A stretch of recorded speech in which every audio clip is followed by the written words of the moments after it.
Bonsoir à toutes et à tous. Voilà, très heureux de vous retrouver, de remercier le Rav Michael Mouyal, de remercier le comité, de remercier le président, évidemment, toute l'équipe de m'avoir invité pour dire un Dvar Torah sur un sujet qui est complexe. C'est de comprendre pourquoi la Torah est faite de lois rationnelles, on va dire de logique, de lois sociales, de choses qui nous construisent en fait en permanence, et à la fois de lois qui sont complètement irrationnelles. C'est-à-dire qui sortent de l'entendement humain, comme on va voir dans la parasha de cette semaine, la parasha de Krokat. On nous demande de faire des mitzvot, des fois qui sont carrément inintelligibles. Voilà, comme ici, par exemple, on va nous dire si on a eu un contact avec quelqu'un qui est décédé, qui est mort, ou bien dans un espace où se trouvait un mort, il faut absolument se purifier de cette impureté. Et la seule manière de le faire, c'est de récupérer une vache qui est carrément rousse. Il faut la brûler, il faut récupérer ses cendres, il faut les mettre dans un flacon, il faut mettre des os de ratat, il faut prendre du bois de hésop, des bois de cèdre et des op et de fil écarlate, de les jeter dedans et de secouer tout ça, d'asperger le 3e jour et le 7e jour, et la personne devient impure, et tous ceux qui ont rassemblé, qui ont brûlé, eux, ils deviennent impurs un jour. Et cette incohérence, c'est-à-dire comment celui qui est pur, le Kohen, il est pur, il va asperger la personne impure, lui il devient impur et l'autre devient pur. Vous avez compris cette incohérence. Et ça a été compliqué pour Shlomo Améler, qui était l'homme le plus sage de tous les hommes, de comprendre la logique de ça. Il a dit, j'ai pas compris. Il n'a pas dit, bon, j'ai réfléchi à toute la Torah, j'ai tout bien compris, seulement sa mitzvah m'échappe. Non, il n'a pas dit ça. Il a dit, la Torah est loin de moi. En n'ayant pas compris la vache rousse, il a dit, la Torah elle est loin de ma compréhension logique. Et donc, il a dit, j'ai pas compris la Torah. Il n'a pas dit, j'ai pas compris cette mitzvah. Alors, c'est intéressant de voir que Ben Shlomo Améler n'a pas compris la mitzvah de Paradouma. Et c'est devenu un symbole d'irrationalité dans la Torah. Et là, la question se pose. Pourquoi la Torah est faite de mitzvot rationnels? Ça, on dit, on est fiers des mitzvot, on fait des mitzvot sociales, intelligentes, des choses qui nous construisent dans la vie, voilà. Et d'un autre côté, on nous demande de pratiquer des mitzvot sans les comprendre. Alors, si on n'a pas de cerveau, je comprends, mais si on a un cerveau, c'est vexant, c'est gênant. On va dire, mais définir pourquoi c'est comme ça. Ne mélange pas la viande, c'est comme ça. Ne porte pas des vêtements de laine, pourquoi c'est comme ça, etc. C'est comme ça. Ça va? C'est vexant. À un moment donné, on se dit, mais attendez, je suis désolé, j'ai un cerveau, on n'est pas des robots. Molinex. Bon, on n'est pas des robots, donc si on n'est pas des robots, je ne vois pas pourquoi la Torah nous demande de faire des choses sans les comprendre. Et d'un autre côté, on nous construit en nous disant, il faut faire des mitzvot, vous savez, socialement c'est comme ça, le chesed, faire attention dans les moindres détails, il faut faire des choses qui nous construisent intellectuellement autant qu'avec des valeurs. Et donc la Torah est faite de ces deux éléments un peu paradoxaux. Et ça, il faut comprendre pourquoi c'était nécessaire. Soit tu me rends tout logique, et je fais ça de façon cohérente, soit tu dis, écoutez, Dieu il est au-dessus de tout ça, il faut faire des mitzvot, comment, on n'a rien compris, c'est pas grave, mais il faut la émouna, il faut croire en Dieu, donc on n'a rien compris, mais c'est pas grave, faites-le. Et bon, d'un côté, on va faire sans comprendre, c'est compliqué, ça va. Et par contre, on a besoin de faire les deux. Pourquoi nécessairement les deux? D'un côté, ça amène à des dérapages. Pourquoi? Parce que la Torah est logique. Et d'un autre côté, il y a des choses qui nous dépassent intellectuellement. Alors on se dit, bon, qu'est-ce qu'on fait là? Voilà. Il y a des gens, ils vont prendre des directions bizarres. Ils vont dire, bon écoutez, on va rester cohérent, la société a changé, il faut que la Torah s'adapte, etc. Parce que la Torah propose des mitzvot logiques. Donc on pense que logiquement, la Torah doit s'adapter à notre façon de vivre, au modernisme, etc. Alors qu'on va pas forcément respecter la Torah sous prétexte que, vous avez compris? Et d'un autre côté, on te dit non, il faut respecter la Torah. C'est compliqué, tu peux pas porter Shabbat, tu peux pas prendre l'ascenseur, tu peux pas prendre ta voiture. Attendez, je vais à la synagogue, je suis désolé, c'est beaucoup plus pratique de partir en voiture que de... Non, mais ça c'est interdit. Soyons cohérents, soyons logiques. On dit non. Il y a des choses qui nous dépassent, il faut respecter Shabbat, il faut respecter des choses qui... On te dit, il faut profiter de Shabbat, il faut pas te fatiguer, il faut pas te... je peux monter mes 10 étages à pied quand même, Et donc je prends l'ascenseur, mais c'est interdit. Alors, comment je fais? Comment c'est possible à la fois de lier quelque chose qui est lié à ce qu'on nous explique, c'est-à-dire la cohérence, et d'un autre côté, on nous demande de faire des choses qui dépassent l'entendement humain et qui sont pas forcément logiques à la mesure de ce que nous on imagine. Pourquoi la Torah est faite de cette manière? C'est ça que je veux comprendre. C'est ce qui est marqué ici, Zot Chukat Torah. Voici la loi irrationnelle de la Torah. Un chok en hébreu, c'est une loi irrationnelle. Et on nous dit Zot Chukat Torah, alors qu'on nous parle de quelque chose de très particulier, qui est la vache rousse. Pourquoi? Pour dire il aurait fallu marquer, voici la loi de la vache rousse. Et bon, on aurait compris que c'est une loi irrationnelle, parce qu'on n'a pas compris comment quelqu'un qui est pur rend impur et comment quelqu'un qui était impur devient pur. On ne comprend pas. C'est vrai. Mais on n'avait pas besoin de nous parler de la Torah en général. Pour dire que la Torah est faite de choses qui sont à la fois logiques et qui dépassent l'entendement humain. Et ça, c'est la question de savoir pourquoi ça doit se passer comme ça. Alors Rashi nous dit, alors je vous lis Rashi, c'est marqué Zot Rukat la Torah, voici la loi irrationnelle de la Torah. Les fiches à Satan, attention, il y a marqué dans Rashi le Satan. Vous savez que le Satan, c'est le mauvais penchant. Vous voyez, la Gemara explique que le Yetzer Hara, le Satan et le Malach HaMavet. Donc le Yetzer Hara, c'est celui qui va nous attirer. Le Satan, c'est celui qui va forcément nous condamner. Et le Malach HaMavet, c'est celui qui exécute nos erreurs. Il y a marqué les fiches à Satan. Et les Umot HaOlam, les nations du monde, Monim et Israël Omar, Ma Amizva Azot. Voilà, on est en train de faire. Vous avez imaginé, on est impur, qu'est-ce qu'on fait? On prend une vache rousse, on la brûle. Bon, déjà bizarre. Après, on récupère les cendres. Avec un petit balai, on récupère les cendres, on met tout dans un flacon, et on nous asperge. J'ai dit, c'est cette bisouade. Ouais, Ma Amizva Azot. On a l'impression que c'est de la sorcellerie, quoi. Ou Matam Yeshba. Et qu'est-ce qui la justifie? La raison qui la justifie. Et là, on est bien embêté, parce que qu'est-ce que vous allez dire? On est bien embêté, très écolo. Les fichar, c'est pour cela. Katav, Chuka, Gzera, Ilefanai. Hachem dit, tu sais quoi? C'est un décret devant moi. Tu n'as pas la permission de revendiquer quoi que ce soit derrière. Donc si quelqu'un dit, des nations du monde, il dit, mais qu'est-ce que vous faites là? C'est quoi cette insulte? Je suis désolé, je n'ai pas le droit de répondre à ta question. Je dis, t'es bête ou quoi? J'ai la réponse de dire, mais tu ne peux pas remettre en cause ce qui est dit dans la Torah, c'est de dire que tu dois accepter ce que tu ne comprends pas. Mais c'est justement ce qui me dérange. Parce que je ne comprends rien. Vous avez compris? Voilà. Donc, quand quelqu'un me dit, mais pourquoi tu fais ça? Je dis, écoutez, je ne sais pas. C'est lui qui a décidé, c'est embarrassant. Vous avez compris? C'est gênant. C'est-à-dire quand ça t'arrange, c'est super, et quand ça ne t'arrange pas, c'est très gênant. Et la Torah dit, mais écoute, il faut que tu restes gêné, ce qui ne paraît pas très logique non plus. Hachem dit, mais c'est comme ça, tu dis aux gens, c'est un décret que j'ai décrété, c'est comme ça que ça se passe, tu n'as pas à discuter. Justement, c'est ça mon problème, j'aurais tellement voulu discuter, j'aurais tellement voulu savoir, j'aurais tellement voulu comprendre. On dit, il n'y a rien à comprendre, c'est comme ça, et ça c'est compliqué. C'est marqué dans Rashi le Satan. Le Satan, c'est le mauvais penchant. Les Umot HaOlam, c'est les nations du monde. Pourquoi ces deux vecteurs? Pourquoi ces deux vecteurs-là? D'un côté, il y a des gens qui vont dire, mais qu'est-ce que pensent les nations? Ça ne m'intéresse pas. Et pourtant, ça intéresse la Torah, de savoir qu'est-ce que pensent les nations sur nous. Ils vont t'interroger, ils vont te demander, mais qu'est-ce que tu fais là? Ouais. Comme c'est qu'on ne peut pas occulter le fait qu'on est entouré de 99,99% de gens qui vivent dans le monde, c'est des gens qui ne sont pas juifs.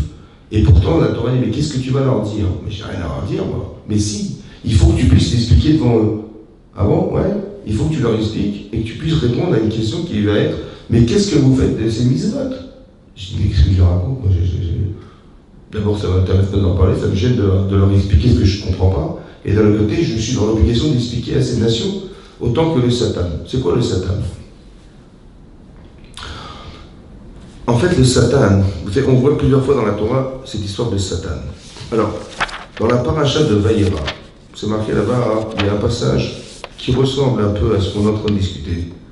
C'est la chose suivante. Vous savez qu'Abraham Avinu, c'est un intellectuel, c'est un philosophe, c'est un penseur. C'est quelqu'un qui a du bon sens, ouais, qui va dire aux gens, arrêtez de faire des sacrifices d'enfants. Il dit, attendez, mais j'ai la fièvre, donc Dieu n'est pas content. Donc pour lui dire combien je l'aime, le bon Dieu, là, j'ai pris mon fils et je l'ai jeté dans le feu. J'ai sacrifié mon fils. Je dis, mais t'es malade, il va mourir. Mais ton fils, toi, t'es malade. Ok, t'as un problème. Mais lui doit mourir pour soigner ta maladie. Ça va? Alors il a dit, ouais, c'est vrai que c'est pas très logique, il arrête de faire des sacrifices d'enfants. Ouais, comme son père était idolâtre, ouais, il a fait croire à son père, quand il est revenu, parce qu'il vendait des idoles, il a dit, qu'est-ce qui s'est passé? Toutes les idoles étaient cassées. Il dit, une petite vieille, elle est venue, elle a remis une offrande à la grande statue là-bas, elle avait un bâton sur elle, hein. Et puis quand ils ont dit, elle était toute jalouse, les petites statuettes là, elles ont voulu lui piquer sa petite offrande. Et bien elle s'est vengée, madame, elle a la justice, elle a tout cassé, tout le monde. Je dis, tu comprends un idiot, ça ne bouge pas une statue. J'ai dit, justement, c'est ce que j'avais demandé. Vous voyez, il est logique. Tout ça, Il construit tout ça sur le bon sens, la logique. Voilà, ça c'est Abraham Avinu. Abraham Avinu, il a prié toute sa vie pour avoir des enfants. Et finalement, il a eu Yitzhak, par miracle. Sa femme était stérile, ils ont eu un enfant par miracle. Donc ils ont... Et là, c'est marqué que, après ces paroles, voilà, je vous lis le texte qui est marqué dans la Torah. C'est marqué comme ça. Vayi achar hadevarim haele. Après ces paroles, Vayeloki nissa et Abraham. Hachem a éprouvé Abraham. Vayimer Ela lui a dit, Abraham, Vayimer Kartna et Bincha. Kartna, je t'en prie, prends ton fils. Il le supplie. Et Yeridera, ton unique enfant, Asher Avta, que tu aimes, et Yitzhak. Velech lecha l'Eretz Moria, et va pour toi vers le pays de Moria. Ve'eleu Shameola, et monte-le en holocauste. Pardon? En holocauste. Tu vas brûler ton fils, quoi. Alecha de'arim, sur une des montagnes, et sur Alecha que je t'indiquerai. Alors, Rachid expliquait après ces paroles. Quelles paroles? Après ces paroles, Dieu il va éprouver Abraham. Quelles paroles? De quoi il parle? Alors, Rachid expliquait comme ça. Il y a parmi nos maîtres qui ont expliqué Achar devarim shel Satan. Voilà. C'est marqué après les paroles du Satan. Shayam et Katrek Gomer, qui condamnait, qui accusait et qui disait Mikol Seuda Shasa Abraham, lo yikrim lefanecha parecha le'elecha. Vous savez qu'Abraham Avinu, quand son fils a eu 2 ans, Yitzhak, il a fait un grand festin. Ça veut dire qu'il a fait un buffet de 250 km. Il a invité les grands de ce monde, ce qu'on appelle un grand festin, les grands. Oui, parce qu'il n'avait pas Internet. Donc, qu'est-ce qu'il a fait? Il a invité, je sais pas moi, les enfants de Noir, il a invité Avimelech, le roi d'Égypte, le roi de Syrie, le roi de Liban, les grands de ce monde. Il a dit, vous avez vu le petit gosse qui court là-bas? Ouais. Oui, hein? Ben, c'est mon fils. Il a 2 ans, j'en ai 102, ma fois 92. Bon. Il a dit, waouh, c'est pas possible. Vous voyez? Et donc, c'est comme ça qu'il a diffusé l'idée qu'Hachem, il est au-dessus de tout. Vous avez compris? Voilà ce qu'il a fait. Seulement, le Satan, il va le condamner dans les ciels en lui disant que la cavote, il a fait un coup de pub extraordinaire. Seulement, il ne t'a pas approché pour toi, personnellement, pour te remercier, un sacrifice personnel, en disant merci Hachem d'avoir fait tout ça pour moi. Et donc, à la verticale, il aurait pu abonner un parecha, ou un bœuf, quelque chose qui aurait été révélateur de la reconnaissance qu'il avait eue d'avoir cet enfant. Ça, il n'a pas fait. Et ça, le Satan, il le condamne, là-haut. Ça va? Et donc, qu'est-ce que dit Hachem sur ce? Et donc, il le condamne. Ça, donc tout le festin qu'il a fait, ouais, Abraham, il n'a pas approché vers toi, par un bœuf, ou un chevreau, Amalo, Klumasa et la Vishvibelo. Il doit être omer le zéra, Rodolefana, il doit aimer un kev. Qu'est-ce que tu prétends, le Satan? Que quoi? Qu'en fait, quand il n'avait pas d'enfant, il te téléphonait tous les matins. Et maintenant qu'il est enfant, il t'a oublié. Donc tu penses que l'enfant, il a pris la place d'Hachem. Il dit, c'est faux. Je vais lui demander de sacrifier et tu vas voir qu'il va accepter. Voilà ce qui est marqué dans Rachid. C'est clair? J'ai juste pas compris. Hachem, il a raison ou il a tort? Il a raison ou il a tort? Il a raison. Est-ce qu'il a besoin, Hachem, de se justifier? Non. Alors qu'est-ce qu'il dit au Satan? Tu vas voir, j'ai raison. Je vais lui demander de prendre son fils, il va sacrifier. Mais il n'a pas besoin de prouver qu'il a raison, Hachem. Donc c'est quoi le sens du sacrifice d'Israël? Mais est-ce qu'il a besoin, Hachem, de justifier qu'il a raison? Il sait courir, le Satan, il sait courir. Donc il a dit au Satan, écoute mon chéri, tu t'es trompé, c'est pas grave, on passe à autre chose. Pourquoi, qu'un jour il a besoin d'éprouver Abraham pour prouver au Satan qu'il a raison? Pas besoin, il a qu'à dire que tu t'es trompé, c'est pas, c'est faux. C'est-à-dire, c'est ça. La question c'est de savoir, c'est quoi le Satan? C'est quoi le Satan? Puisqu'à qui parle Hachem? Hein? Oui, mais c'est quoi le Satan pour que j'ai besoin, moi, Hachem, de répondre à la question du Satan? Il s'est couru, il s'est trompé. Ouais, il dit, mais tu vois, je vais lui demander n'importe, il m'a l'amener. Ça va? Donc il n'a pas besoin, Hachem, de prouver qu'il a raison quand ça sert. Donc c'est quoi le Satan? C'est quoi le Satan? J'ai compris. C'est quoi les Tzara? C'est pareil. J'ai compris. Mais je veux juste comprendre que vous compreniez de quoi il s'agit, de quoi on parle ici. Voilà, vous comprenez. En fait, le Satan, le Yetzirah. Le Yetzirah, c'est un ange qui a été créé. Oui. La Gemara dans sa vie explique que Antonin, qui était très proche de Rabbi Yehuda Nassi, Antonin, il a posé deux questions. Il a posé deux questions à Rabbi Yehuda Nassi. Il dit, Rav, dites-moi, à partir de quand la Neshama, elle rentre dans le corps humain? Quand l'enfant naît, la Neshama, elle rentre quand? Une question. Deuxième question, à partir de quand le Yetzer Hara, il rentre dans le corps humain? Il a dit, le Yetzer Hara, il rentre, non, il a dit la Neshama, elle rentre, lorsque l'enfant sort du ventre de sa mère, hop, la Neshama, elle rentre dedans. Voilà ce qu'il a dit. Et alors, Antonin, il dit, je ne comprends pas. Il dit, pourquoi? Parce qu'un corps humain sans Neshama, ça pourrit. Non, aussi, dans les ventres, il y a un malade, il est dans la Torah. Est-ce que si la Neshama, elle rentre à la sortie du corps de l'enfant, de ventre de sa mère, et qu'avant, il était là, combien de temps il reste dans le ventre de sa mère? 9 mois. Donc 9 mois sans avoir de Neshama, ça pourrit. Comme quelqu'un qui décède, il pourrit. D'accord, le corps pourrit. Or, on voit que l'enfant, il subsiste pendant 9 mois, donc je ne comprends pas comment c'est possible que la Neshama soit rentrée le jour de la naissance et pas avant. Il dit, tu as raison. La Neshama, elle rentre au moment où l'ovule rencontre le spermatozoïde. Là, la Neshama se greffe. C'est pour ça que ça continue à vivre. Il dit que ok. Et le Yetzer Hara, alors, il dit, c'est le même moment. Quand le spermatozoïde rencontre l'ovule, tac, Yetzer Hara, il greffe. Il dit, c'est pas possible. Pourquoi? Dans le ventre, pourquoi? Parce que si, il dit comme ça, Antoine, si le Yetzer Hara était dans le ventre de sa mère, il donnerait des coups de pied dans le ventre de sa mère pour sortir le bébé. Ça veut dire que ce ne serait pas possible, c'est incompatible. Il se rebellerait contre sa mère. Il donnerait des coups de pied pour sortir. Voilà ce qui est marqué là-bas. En tout cas, je vois d'ici qu'il y a une introduction. Donc il dit quand est-ce qu'il arrive? En sortant. Que lorsque le bébé il sort du ventre de sa mère, c'est là que Yetzer Hara. Il dit, j'ai trouvé une allusion dans la Torah. Avant ça, il a dit, Rabbi, il y a deux moments, il y a deux questions qui ont été posées par Antonin qui ont remis en cause Rabbi Yehuda Nassi. Il a dit dans ces deux trucs, les deux choses, il avait raison, je m'étais trompé. Il a dit, parce que c'est marqué dans la Torah, que quand Hachem, il a refusé le Corban de Caïn, il a dit, Imtetif c'est, si tu t'améliores, je te pardonne. Et si tu t'améliores pas, la pétach, à la porte, khatat, la faute, rovet, ça les tapis. Ça veut dire, la faute, elle est dans ton cœur, à la porte de ton cœur. Et si tu rencontres ton frère, tu vas le tuer. Voilà, ça c'est le sens littéral. Mais lui, il a compris qu'il y a une allusion. À la porte, à la sortie du ventre de ta mère, le Satan, il est là. Il attend que tu sortes et là, il rentre. Vous avez compris? La pétach, khatat, rovet. Khatat, c'est la faute, c'est le Yetzer Hara. Il est là, il attend, tac, et dès qu'il rentre, il pénètre la personne. Ça veut dire que quoi? Ça veut dire qu'en nous, on est combien? Deux. Il y a ce que vous pensez et ce que le Yetzer Hara, il veut vous faire croire. Alors je m'explique.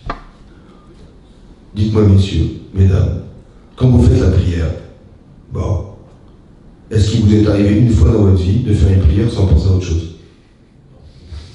Moi non plus. Hein, c'est quasiment impossible. On démarre, au bout de 3 mois, on s'envole, déjà même depuis le début, tellement c'est difficile qu'on nous dit dans la halakha, il faut se concentrer au moins dans Eloké Abraham, Eloké Yitzhak, tellement c'est dur. Je comprends. Tu vas lire Harry Potter, c'est 700 pages, il n'y a pas de problème. Mais tu fais la prière, 5 pages, c'est une catastrophe. Comment c'est possible? Bon, je ne comprends pas comment c'est possible. Dès que je commence la prière, tout de suite je pense à autre chose. Bon, en vérité, je sais, vous savez à qui on parle.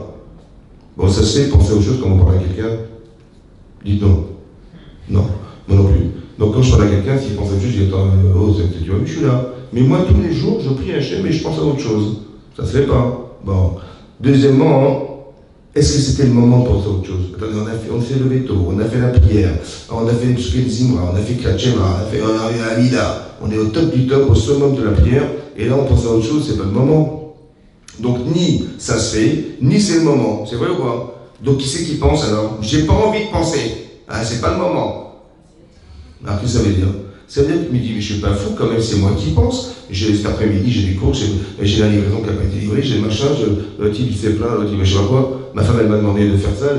C'est à ça qu'on pense, oui. Mais c'est qui pense? Hein? Mais nous, on croit que c'est nous. Mais attendez, je suis pas fou, c'est moi qui pense. C'est bien ce que j'ai pensé qui remonte à la surface. Alors écoutez-moi bien, le Yetzer Hara, qu'est-ce qu'il fait? Il va chercher dans ton cœur ce qui est important. Pas forcément très très important, mais important pour toi. Qu'est-ce qu'il fait? Il va chercher cette information, il la met là. Et ce qui décide. Tu l'acceptes ou tu la refuses. Donc tu dis, mais c'est moi qui pense, c'est pas toi qui pense. C'est ce qu'on voudrait te faire penser. C'est-à-dire que fait le Yetzer Hara? C'est de couper le lien. Il a des paires de ciseaux, ouais, et il coupe les liens. Pourquoi? Parce que si tu arrives à créer le lien avec Hachem, il est foutu, lui. Donc pour ne pas que tu crées ce lien, qu'est-ce qu'il fait? Il te fait penser à autre chose. Il coupe le lien, vous comprenez? C'est comme dans les couples, dans tout ça, on crée des problèmes et tout. Parce que l'interprétation des choses fait que... Mais c'est ce que j'avais cru, vous avez compris? En fait, c'est ça. Le Satan, il est là, le Yetzirah, il est là pour couper des liens. C'est ça qu'il va faire. Mais il va utiliser ce que tu es contre toi-même. Très intéressant. Après, quand tu t'es planté, alors il t'accuse. Et si c'est grave, il te condamne. Voilà. Yetzirah, Satan, Al-Khamet. Donc si le Yetzirah est le révélateur de la défaillance de la personne, parce que si je pense à autre chose, je ne me rends pas compte que je suis dans le bon Dieu quand même. Ou quand j'ai du Yetzirah, je n'ai pas la proportion de la gravité de ce que je fais. C'est vrai ou pas? Oui, non. Donc c'est quoi le Yetzirah en fait? C'est l'expression de la défaillance humaine. Vous comprenez ou pas? Donc si le Yetzirah est l'expression de la défaillance humaine, donc qui c'est qui parle à Abraham? Qui c'est qui parle à Hachem? C'est qui? C'est lui. Donc à qui répond Hachem quand il dit mais il faut apporter ce sacrifice? À Abraham Avinu. Si le Satan est le révélateur de la défaillance d'Abraham, si le Satan est le révélateur de la défaillance d'Abraham, donc qui c'est qui parle à Hachem?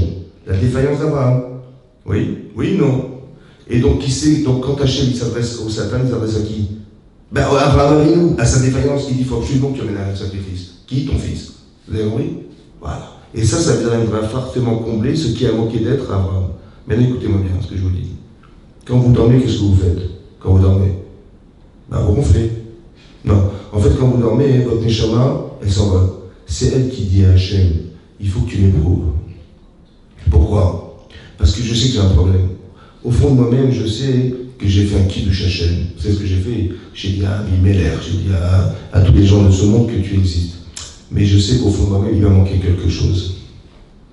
J'aurais dû te remercier directement et je ne l'ai pas fait. Alors je t'en supplie, éprouve-moi pour que je comble ce manque. Vous avez compris ça? Ça veut dire qu'en vérité, c'est nous, entre guillemets, à travers le Satan, qui nous condamnons pour demander à Hachem, pour l'éternité, de combler nos problèmes.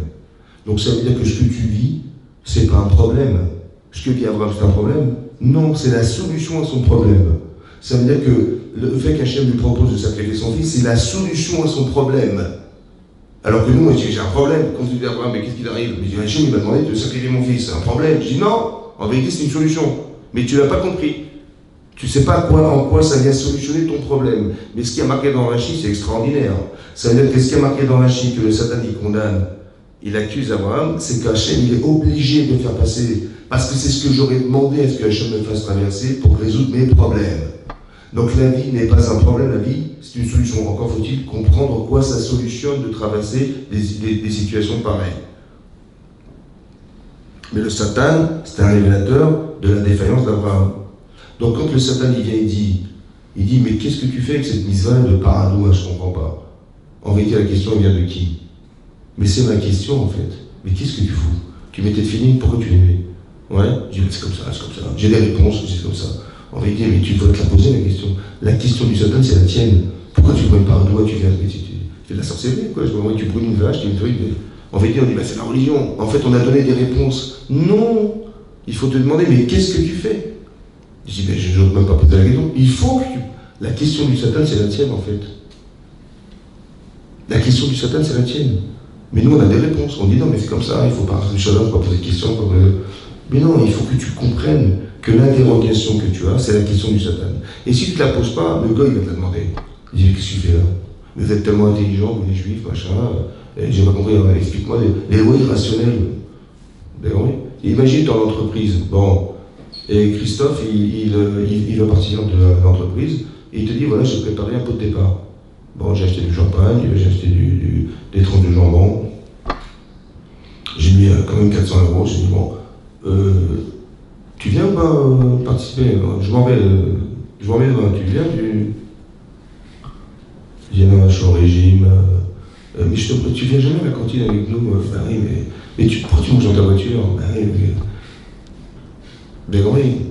C'est-à-dire qu'on est gêné. Mais pourquoi tu es gêné? Ben parce que qu'est-ce que je vais lui dire? Faut manger cachère. Il va rien comprendre. Alors, je préfère manger dans la cour, dans mon jardin, dans mon truc, dans ma voiture, dans le parking, comme ça. Je dis, donc c'est que la Torah te dérange, quoi. Hein? Elle te met mal à l'aise, la Torah. Donc il faut comprendre pourquoi tu es mal à l'aise. Ben, qu'est-ce que je lui dise? Mais c'est ça le problème. Et qu'est-ce que je lui dis? Il est marqué dans Rashi, il faut lui dire que c'est comme ça. Mais justement, c'est ça dont j'ai peur, j'ai pas envie de dire que c'est comme ça. J'ai envie de lui expliquer, mais j'arrive pas. Alors comment je vais faire? Vous avez compris le problème? C'est ça qu'il faut comprendre. Pourquoi il y a des routines? Pourquoi tu demandes de faire des choses? Encore de t'expliquer des lois, la Torah, je vais t'expliquer la Gemara, comment elle est intelligente, elle est tosfot du Ral, de Rajbad. Je peux tout expliquer. Je te fais des piles poulies si tu veux, il n'y a pas de problème. Mais quand c'est irrationnel, ça me dérange. Qu'est-ce que tu veux que je te raconte? Voilà, c'est ça le problème. Et pourquoi Hachem, il a construit la Torah de façon à ce qu'on soit à la fois compréhensible et incompréhensible. Pourquoi ça doit être aussi incompréhensible? Et pourquoi la rationalité n'a pas forcément sa place? C'est ça qui est intéressant. Par exemple, vous savez, le problème de la logique. L'avantage et le problème de la logique. On se construit dans sa vie par les mitzvot. Seulement, je donne l'exemple, vous allez comprendre. Voilà, dans la paracha de Shemot, c'est marqué là-bas qu'un jour Paro, il a décrété qu'il fallait exterminer le peuple juif. Voilà ce qu'il a décrété, parce qu'il a vu qu'on se multipliait, ça devenait dangereux pour lui. Il a dit, ouais, ils vont nous envahir, ils vont faire la guerre contre nos ennemis, ils vont s'associer à eux, ils vont nous mettre dehors. Ouais, Rachid et Le Pen, là-bas, il est marqué, ils vont nous mettre dehors. Maintenant, qu'est-ce qu'ils ont fait? Ils ont fait créer des camps de travail, des camps de concentration de travail. Et ils nous ont accablés par le travail, là, en pensant qu'on allait nous exterminer par le travail. Voilà ce qu'ils ont pensé. Et plus ils nous accablaient, et plus on se multipliait, ça rendait malade. Donc qu'est-ce qu'il a fait? Il a dit, j'ai un autre plan. Lequel? Je vais demander aux sages-femmes, voilà des responsables de sages-femmes, écoutez, c'est simple, hein. Les garçons qui naîtront, vous les tuez. Comme ça, il n'y aura pas de prolifération des peuples juifs. C'est comme ça. Et comme ça, on va se débarrasser d'eux. Il a demandé à deux femmes. Une, elle s'appelait Pourra, et l'autre s'appelait Shifra. Mais c'était Yochebed et Myriam. Oui. Maintenant, qu'est-ce qui s'est passé? Il dit, voilà, les enfants qui naîtront, les garçons vous les tuez, les filles vous les suivez. Elles n'ont pas écouté Pharaon, parce qu'elles étaient Yiré Elohim, parce qu'elles craignaient Dieu. Oui. Je n'ai pas compris qu'est-ce que ça a à voir avec la religion. Ben, si je demande aux femmes, mesdames, si on vous demande de tuer un enfant, vous le tuez ou pas? Moi non plus. D'accord? Et quand on est sage-femme, on a vocation de donner naissance aux enfants, est-ce qu'on va tuer des enfants? C'est a fortiori que non. Donc humainement, ça se fait pas. On ne peut pas humainement tuer des enfants. Donc qu'est-ce que ça va avec la crainte de Dieu, ça? Quel rapport avec Dieu? Ben non, parce que humainement, je ne peux pas tuer un enfant, c'est tout, c'est simple. Oui? Oui, non. Alors pourquoi la Torah dit non? Parce qu'il craignait Dieu. Où est-ce que vous placez la crainte de Dieu là-dedans? Vous dites, bah oui, si Dieu me demande de ne pas tuer les gens et que je ne les tue pas, bah je crains Dieu. Mais non, peut-être que tu crains ce que tu penses. Bah tu crains. Où il est Hachem dans ton histoire? Tu dis, mais je ne l'ai pas fait. Pourquoi? Parce que moi, je me tuer un enfant, jamais de ma vie, je le ferai. Donc si Dieu n'était pas là, tu ne l'aurais pas fait non plus. Donc il est où? C'est quoi la crainte de Dieu? Vous avez compris? La difficulté, c'est d'arriver à déterminer quand ça te paraît logique. Est-ce que c'est toi qui penses ou tu le fais parce que c'est une mitzvah? On t'a ordonné de faire quelque chose. Mais c'est ça qui est compliqué. Je ne sais plus, est-ce que c'est pour moi que je le fais ou c'est pour Hachem que je le fais? Parce que de toute façon, tu ne l'aurais jamais fait. Vous avez compris ou pas? Mais peut-être que le salaire de la mitzvah, c'est quand je fais une mitzvah. Mais est-ce que je fais une mitzvah? J'ai été ordonné de le faire? Non, moi je ne l'aurais jamais fait. De toute façon, vous avez compris ou pas? De ne pas voler, je vais de ma vie, de ne pas tuer non plus. Mais ben, je ne l'aurais jamais fait. Mes parents ne m'ont jamais appris à voler, donc si je ne vole pas, mais c'est normal. J'ai jamais volé de ma vie, pourquoi je vais commencer à voler? Ça va? Mais tu fais pour la mitzvah? Je dis non, parce que moi j'ai été éduqué comme ça. Donc il n'y a pas de mitzvah là-dedans. Vous avez compris le problème? Ou l'inverse. Un jour, Ishayahu Amelech, il est venu voir Chizkiyahu Amelech, qui était très très malade. Le roi Chizkiyahu Amelech. Il a dit, tu peux faire ton testament. Il a dit, pourquoi? Il dit, parce que tu n'as pas fait la mitzvah d'avoir des enfants. Il a dit, je sais pas d'enfants, mais évidemment, je savais en prophétie que mes enfants seraient des mécréants. Alors je ne voulais pas en avoir. Il a dit, mais qui t'a demandé de faire des calculs d'apothicaire? On t'a dit, Hachem, il t'a dit, fais la mitzvah. Fais la mitzvah. Vous avez compris, pas? Ça veut dire qu'il a trouvé logique. Maintenant, non. Si quelqu'un n'a pas voulu avoir d'enfant, est-ce qu'il est condamné à mort? Il ne voulait pas d'enfant. Non. Et est-ce qu'il est condamné à mort? Est-ce qu'il va mourir? Non. Et là, il est mort. Et là, il a dit, tu vas mourir. Mais qu'est-ce que ça a à voir? La mitzvah de Pierre Lavier, bien que d'avoir des enfants, ne condamne pas à mort. Or, le Navi, il lui a dit, si tu n'as pas d'enfant, tu seras mort. Alors, en fait, on explique comme ça. Le Rosh Yeshiva de Mir, il a dit comme ça. Il a dit, la condamnation qu'a exprimée Yeshayahu, le prophète, contre Yechizkiyahu et Meler, c'est pas parce que tu as raté l'occasion de faire la mitzvah. Non. C'est l'interprétation intellectuelle que tu as faite qui est grave. Tu as cru que quand on a des enfants de tzadikim, on a la mitzvah, mais quand ils sont méchaïm, on n'a pas de mitzvah. C'est ça qui condamne. Depuis quand tu penses que toi tu contrôles? Vous avez compris? C'est-à-dire que c'est toi qui diriges intellectuellement les choses. Mais non, c'est ça la mitzvah, c'est de le faire parce que. Vous avez compris? Et c'est ça la difficulté, parce que je ne sais pas quand est-ce que je le fais pour moi, ou quand est-ce que je le fais parce que c'est la mitzvah. C'est très difficile quand c'est logique. Vous avez compris? Et je vais vous expliquer autrement comme ça. Vous savez que si vous faites une mitzvah comme il faut, comme ça le Rambam, il dit là-bas, dans la Miseret Makot, il dit Rabbi Hanania ben Akasha Omer.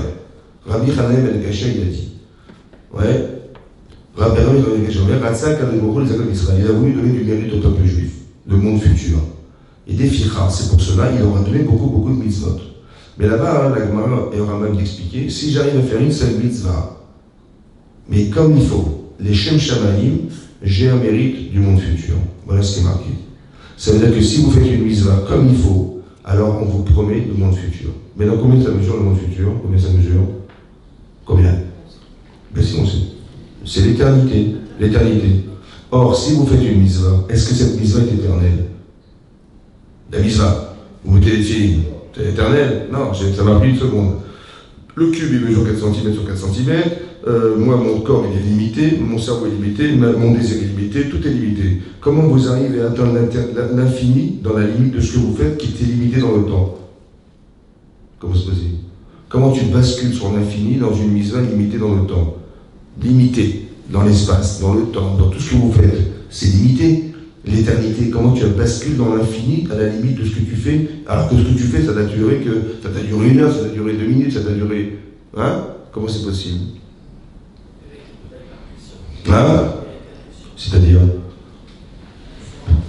Mais vous êtes éternel? Non. Donc comment vous pouvez atteindre l'éternité dans la limite de ce que vous faites? Mais comment vous faites? Ah, c'est ça? Hein? Si je le fais pour moi, alors j'ai limité à moi. J'ai dit pourquoi tu tues pas l'enfant? Ah, je peux pas. Donc tu l'as pas tué parce que dans la limite de ce que tu es. Ça va pas dans l'éternité, ça. Donc il faut faire des Shem Shamaim. Vous avez compris le principe? Il faut faire au service d'Hachem. Et là, il est où ce service d'Hachem? Il est dans la Neshama.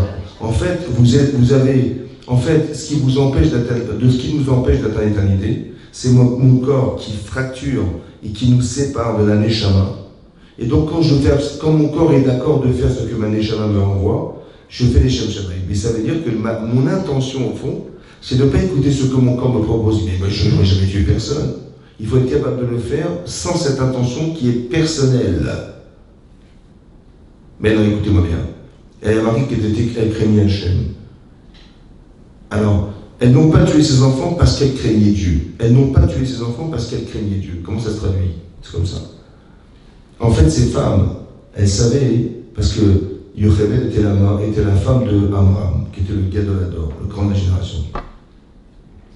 Et Amram, il étudiait la Torah. La Torah s'étudiait en Égypte.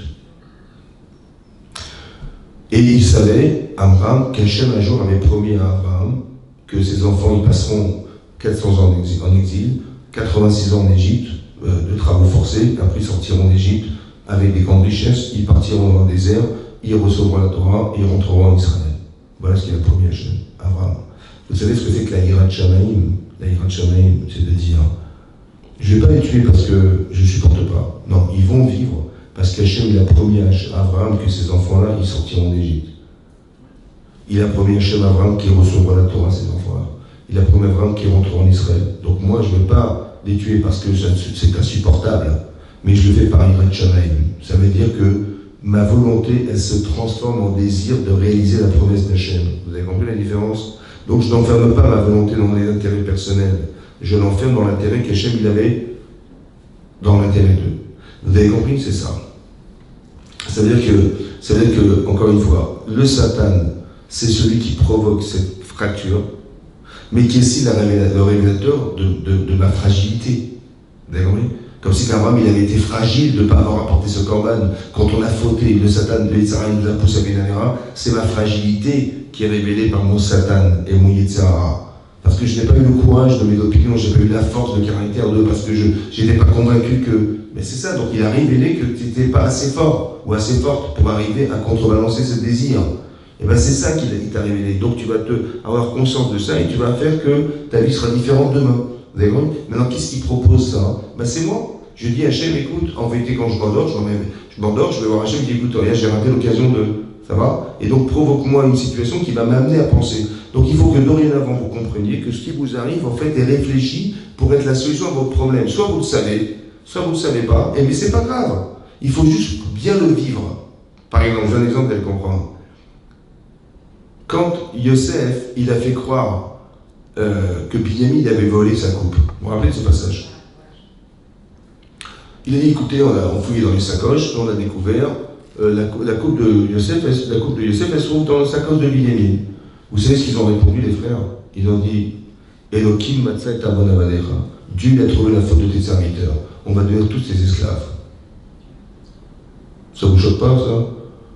Mais je sais pas, attendez, moi je connais Binyamin, hein. C'est pas un voleur. Hein. Donc on est tous des tzadikim. Et puis on prétend que, soi-disant, M. Binyamin, il a volé la coupe du roi. Si on n'a rien à faire, je vais prendre un avocat, écoutez, je vais me battre contre vous, vous allez voir qu'on va réussir notre procès, et il n'y a rien à faire, il n'ira pas en prison. Voilà ce que j'aurais fait moi. Qu'est-ce qu'ils ont répondu eux? Ils ont dit, écoutez, laisse tomber, c'est Dieu qui a montré qu'on avait fauté. Et donc on va accepter d'être des esclaves. Pourquoi des esclaves? Pourquoi ils ont dû être des esclaves? Parce qu'ils ont très bien compris que ce qui leur est arrivé, c'est une achavie, parce qu'ils ont vendu Yosef esclave. Ah, tu n'as pas souffert devant ton frère esclave, c'est pour ça que tu l'as vendu. Alors la seule solution, c'est que tu vives l'esclavage pour être à la mesure consciente de ce que tu as provoqué, et ça va réparer ton problème. Vous avez compris? Ils ont eux-mêmes provoqué cette chose-là parce qu'ils ont compris que ce qui est arrivé, c'est une achamem. Donc ça veut dire que ce que tu vis, c'est un problème? Non, c'est une solution. Ça vient solutionner ton problème d'avoir vendu Yosef esclave qui dit, écoutez, Dieu a trouvé la faute de tes serviteurs. Ça veut dire qu'il faut avoir cette lecture. C'est très intéressant parce que je ne suis jamais victime de ce qui m'arrive dans ma vie, parce que tout ce qui m'arrive, en fait, a été réfléchi par Hachem pour m'aider et pas pour me confondre. Vous avez compris la différence? Et nous, on se plaint, qu'est-ce qui vous arrive, qu'est-ce qui m'a fait? Mais non, c'est pas ça comme ça qu'on réfléchit. C'est ça que je voulais vous expliquer. C'est ça le Satan ici, le Yitzhara et le Satan. Très intéressant de voir qu'il y a cette démarche intellectuelle à avoir. Il y a le chok et il y a la mitzvah. Maintenant, pourquoi Hachem il fait des choses pareilles? Tu dis, il ne faut pas que tu comprennes, comme ici. Abraham, c'est un intellectuel, c'est un penseur, et on lui dit exactement l'inverse de ce qu'il a toujours dit aux gens. Il a dit aux gens, arrêtez de faire des sacrifices d'enfants, ça suffit, stop. Il dit, pourquoi? Ben attendez, t'as des problèmes, tu ne veux pas tuer des enfants. Ils veulent vivre, tes enfants, pourquoi tu les tues pour vivre? C'est pas normal. Il dit, ouais, tu as raison. Et qu'est-ce que dit Hachem à Abraham? Tue ton fils. Bon. Ce que j'ai toujours dit aux autres de ne pas faire. Hein. Il lui dit, Karnei Pincha, ton fils. Bon, il dit, j'en ai deux. Il dit, Yeri Lecha, ton unique enfant. Ça veut dire quoi, unique? Unique, ça veut dire Echad. Mais ça veut dire qu'il en aura d'autres ou pas? Ben non, parce qu'il dit, prends ton fils. S'il n'avait pas dit ton unique enfant, j'aurais dit peut-être qu'il en aura d'autres. Mais il a dit unique, c'est-à-dire qu'il n'en aura pas d'autres. Ishmaël, alors il a dit j'ai Ishmaël, il a dit celui que tu aimes, il dit j'aime les deux, il dit Yitzhak, waouh. Donc si tu Yitzhak, qu'est-ce qu'il lui reste? Si tu Yitzhak, sa descendance était censée être Yitzhak, puisqu'il a dit, quand sa femme elle a dit Garesh Tamaz, sépare-toi de cette femme, de cette servante et son enfant, je ne veux pas qu'Ishmaël hérite de toi. Il a dit écoute la voix de ta femme, Ki be Yitzhak, Ki Karel Razara. Parce que ta descendance, elle passera par Yitzhak. Et là, on lui dit exactement l'inverse, tu tues ton fils Yitzhak. Donc sa descendance, elle disparaît avec lui. Oui, non. Mais imaginez-vous ce que veut dire, comment ça se... Et psychologiquement, comment un homme, il peut supporter une chose pareille. Mais il ne savait pas encore qu'il va tuer son fils. Il a dit, vas-y, je vais te faire voir. Ben, prends-le de l'Holocauste. Bien sûr qu'il le savait, bien sûr, à 150%. Hein? Il ne savait pas encore. Comment ça, il ne savait pas? Non, il ne savait pas. Alors, je vous lis le texte. Il y a marqué Lech Lecha, c'est pour rien. Ve'alou Hasham Le'ola. C'est pour là. Oui. Pourquoi faire? Pour aller faire les courses aux gens? Au début, on ne savait pas. Mais après, il a dit, très bien. Mais quand il a dit, non, tout de suite, tout de suite, il dit, va sur moi, Moria, et monte-le en holocauste. C'est-à-dire, brûle ton fils, brûle-le, tout de suite. Mais comme il a été en Bercheva avec ses enfants, prendre son fils, etc., il ne savait pas qu'il lui Je sais pas, moi je vais vous dire en arabe. C'est marqué, c'est marqué, il a dit montre-le tout de suite, il dit prends ton fils tout de suite, il a dit là, avant de partir, prends ton fils, c'est sacrifié dans l'holocauste, c'est-à-dire tu prends ton fils, tu l'attaches et tu le brûles. Holocauste, c'est qu'il n'y a pas de, il va brûler ton fils. Mais vous imaginez ce que c'est le choc? Hein? Il a dit maintenant, il a pas dit. La preuve, c'est qu'il a dit, voilà, tu vas aller, il a marché pendant 3 jours. Et il le savait ou pas? Bien sûr, mais Rachid dit qu'il a fait exprès de lui dire 3 jours pour pas qu'un jour on puisse dire ouais, mais bon, il a fait sur le champ. Non, il a eu le temps de réfléchir et de refuser 50 milliards de fois. Donc il savait qu'il devait brûler son fils. Ouais. D'accord? Mais non, ce qu'il faut comprendre, c'est ça. Il est marqué Vayeshem Abraham Aboker. Il s'est levé tout le matin. Il devait tuer son fils et il s'est réveillé tout le matin. Déjà qu'il a réussi à dormir, je sais pas comment il a fait. Bon, il savait qu'il allait tuer son fils, il dit bien, il faut qu'il a passé une bonne nuit. Bon, mais pas seulement ça, il a dit bon, je vais y aller, mais bon, je dirais avant que le coucher du soleil. Il dit non, très tôt le matin, il a gagné au loto, avant ma vidéo, là. Il y va, il tue son fils. Comment il peut être sa mère? Comment il peut trouver la joie d'aller faire un truc pareil? La joie, dans l'angoisse d'aller. Mais la joie, comment il a trouvé de la joie dans une angoisse? Comme s'il avait une lecture autre que la nôtre. Comment il a trouvé la joie là-dedans, je comprends. Il s'est levé tout le matin, il dit tu vas tuer ton fils, tu vas en courant, c'est pas logique, vous avez compris? Qu'est-ce qu'il a compris dans le roc Yaakov Avinu, Abraham Avinu? Parce que c'est irrationnel ce qu'on lui demande de faire, c'est inhumain, c'est méchant. Prends ton fils que tu aimes, prends-le, tu veux, c'est pas gentil, vous avez compris? En fait, toutes les questions que je vous pose, c'est celle du Satan. Il dit tu vas pas y aller quand même. Qu'est-ce que je réponds à ça? Qu'est-ce que vous répondez à une chose pareille? Hachem il dit prends ton élu karna, je t'en prie, fais-le. Vous savez à quoi je t'en prie? Rends-moi service. Quel bagage de quoi? Prends ton fils, tu le sors privé. Il dit, Rachid dit pourquoi Na? Il dit Enna la Bakasha. Il dit je t'en prie, rends-moi service. Amaro Bebakasha Mimcha, Amodi Banisanazé. Tiens-toi dans cet effort-là. Shelo Yomru Arishonot Loaya Mamash. C'est la dernière épreuve d'Abraham. Il dit pourquoi ne pas qu'on dise que les premières elles étaient évidentes. Alors je t'en prie, pourquoi faire? Vous savez, parce qu'Hachem, un jour il va nous donner un tournant sur le mont Sinaï. Le mont Sinaï. Mais le mont Sinaï, c'est le mont de la haine. Parce que puisqu'Hachem il a choisi son peuple, forcément les autres ils vont devenir fous. Vous avez compris? Parce que quelque part il a choisi. Alors Hachem il dit écoute, pour qu'un jour je puisse lui justifier pourquoi je vous ai choisi, je t'en prie, fais-le pour moi. Maintenant, par extrapolation. Il m'arrive quelque chose dans la vie, ça va? Et je dois faire une mitzvah, mais ça m'est très très compliqué. Alors Hachem il me dit, je t'en supplie, fais-le pour moi. Pour que je puisse justifier pourquoi je t'ai choisi. Vous avez compris ça? T'as rien compris, fais-le quand même pour moi. Parce que maintenant, ce qui est intéressant, c'est pourquoi on demande à Abraham, la dernière épreuve, de faire quelque chose qui est irrationnel. Pourquoi l'irrationalité? Toute sa vie s'est construite sur la rationalité, et maintenant il dit fais un truc complètement incohérent. C'est pas normal. À la fin de sa vie, prends ton fils, tu veux. Mais attendez, j'ai dit aux autres, tu l'aimes. Après, l'enfant que tu aimes. Mais comment ça tu l'aimes? Mais comment je tue l'enfant que j'aime? L'unique enfant que tu aimes. Mais comment quand tout ce projet, tout ce qu'il a rêvé d'avoir et d'être, et il espère que le cas allait être transmis par Yitzhak Avinu, et là on me dit tu sais cet enfant, mais c'est fini, alors il n'aura plus d'enfants, il n'aura plus de descendants, il n'aura plus de peuple juif, tout le projet il disparaît. Irrationalité totale. Pourquoi Hachem il fait ça? Et comment je vais répondre à Yitzhara qui me dit Calvos, tu vas pas y aller quand même, tu vas pas tuer ton fils. Vous voyez, qu'est-ce que je réponds au Satan? Qui me dit, en fait, cette voix qui me dit mais ne va pas le faire, etc. Qu'est-ce que je vais lui dire pour accepter de faire un truc pareil qui est complètement incohérent pour moi? Comment je vais faire? Ben, c'est ça qui est compliqué. Parce qu'il va mourir sans France, c'est impossible, comment je vais faire? Oui. Ah, comme ça. La logique, c'est quoi?